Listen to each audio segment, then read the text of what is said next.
Theo Dorsey here with ESPN West Palm. We are into the high school football season as we round out the month of August. And I'm joined now by Coach Gad Jacobs with St. John Paul II, who has a date with a familiar foe this Friday in his first year now coaching at the academy. First off, Gad, I mean, how's it been? How's it been in a new territory and starting a new era out there? Man, it's been good. It's been really good. I mean, obviously, it kind of took a while to get used to the colors. But now now I'm blue. I'm blue all the way through, man. So it's been good. From the spring till the summer till now in the fall. Um, I honestly I can't complain, man. I couldn't be any happier. The guys have responded to all the challenges I'm bringing to them. I love what we're building. Seems to be a lot of genuine camaraderie. The guys seem to really like each other, which is cool. And I'm having a lot of fun. We won our kickoff classic, so that was cool. But then we lost a nail biter on Friday to to a good Bell and Jesuit team. A game that we felt like we pretty much kind of felt like we had that one. So it's the ups and downs of the season. So What went down in that game? I didn't get a chance to catch week one. You said you felt like you had that one, 21-20 to final. What went down in that one? Ooh. So we're down in Bell and Jesuit. It's a great game. We're up 20 to 13 with a minute and about 49 seconds left. We have the ball we have the ball coming out. So on our 20 coming out, we figure get, three first downs and we seal it. Um, our running back ends up breaking for an 85-yard touchdown. So we're thinking we're up 26-13.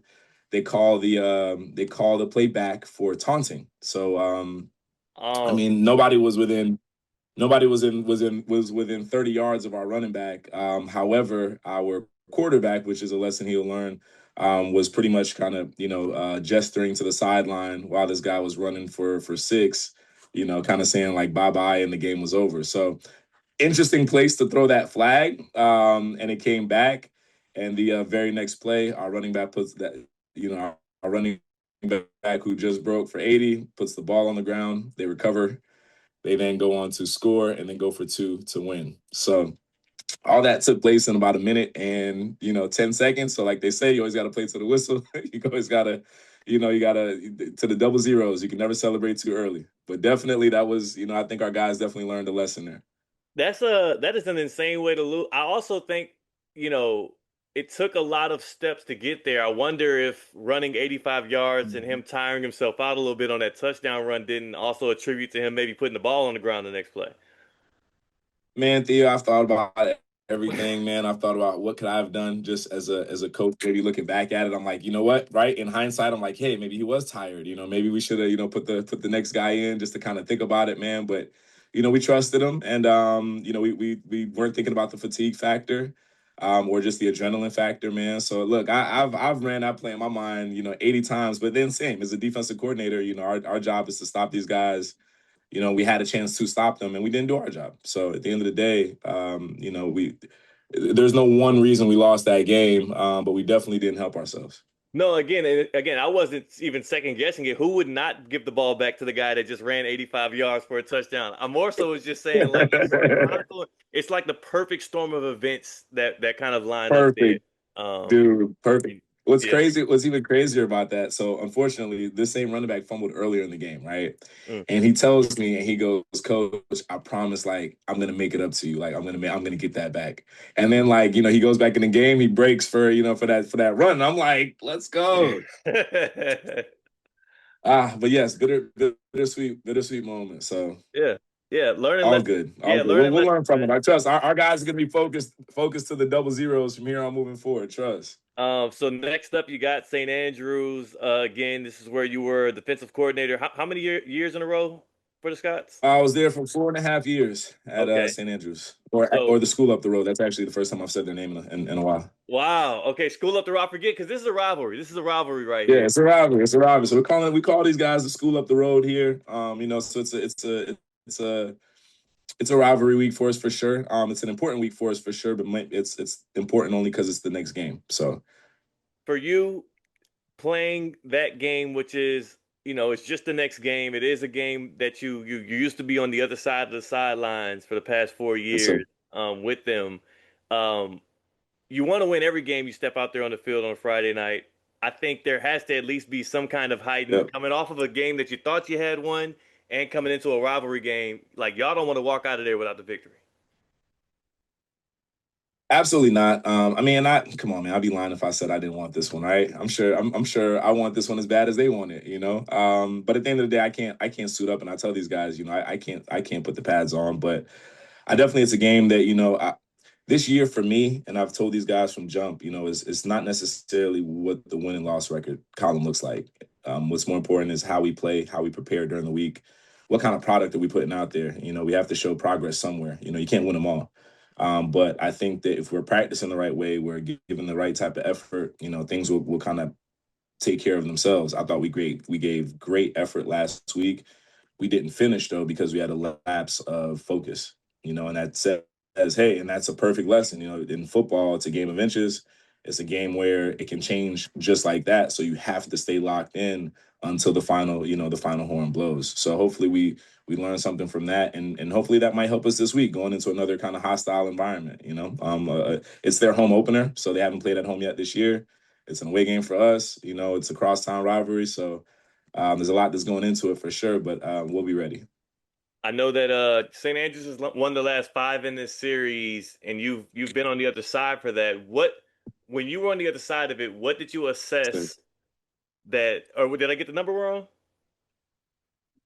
no. You're Oh, right. Yes, you're okay, 100% right. okay. Now, I didn't mean to remind you, but you were on the other side of it No, anyway. look, hey, I was on Yeah, the other side, so there were dubs for me. I'm not, yeah, yeah. there were wins for me. We're not gonna forget that. But what did you assess that? What did you assess that St. John Paul needed when you were scheming against them, and how have you shifted some of those things since you've now taken over? Man, excellent question, Theo. I would say confidence. Confidence. I think we there have been years in years past we've looked at the roster and we see that they had some guys and we're like, hey, leading up to that week, we're like, look, you can't overlook, SJP because they got some guys over there. But I think that when you are just up in a rivalry and you just have that confidence that you're going to win no matter what it looks like over there, that's it's a different type of feeling when you walk in somewhere kind of already feeling like you won the game. Not from a cocky standpoint, but from a preparation standpoint. So I think that for us, we know, they're the big brother, they're the big bad wolf. You know what I'm saying? So we know that we can't come in half step and we have to be focused.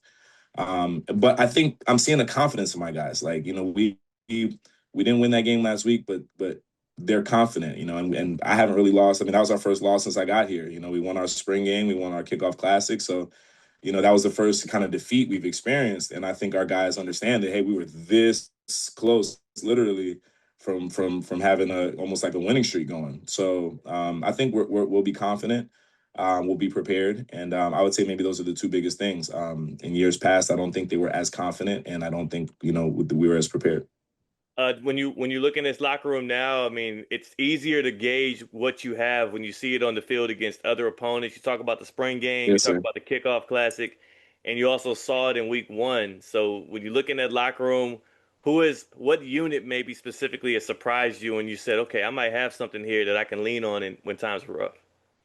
Man, I'll tell you what, man. Believe it or not, and it was a big question mark coming in. I would say two spots. One is our quarterback spot, which is, of course, is most important. We had a kid come in, Julian Ayala, this year, who transferred in from Palm Beach Lakes, and he's really kind of any quarterback. I mean, any coach would tell you having a veteran presence in the room just makes allows you to breathe a little easier.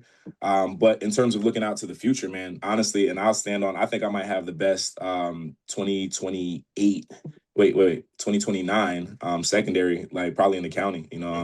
All those guys are sophomores. Safety, AJ Finellis, our corner, Azari, Johnson, Mojo, Maurice Joseph. Those guys are all, even Dante Adams, all those guys are 10th graders. So our whole secondary is our 10th graders, and except maybe one guy who's in the rotation, and I'm really excited for that group, because those guys are going to gel and grow together, and there's already some chemistry there. So really excited about our secondary, which ultimately is our defense.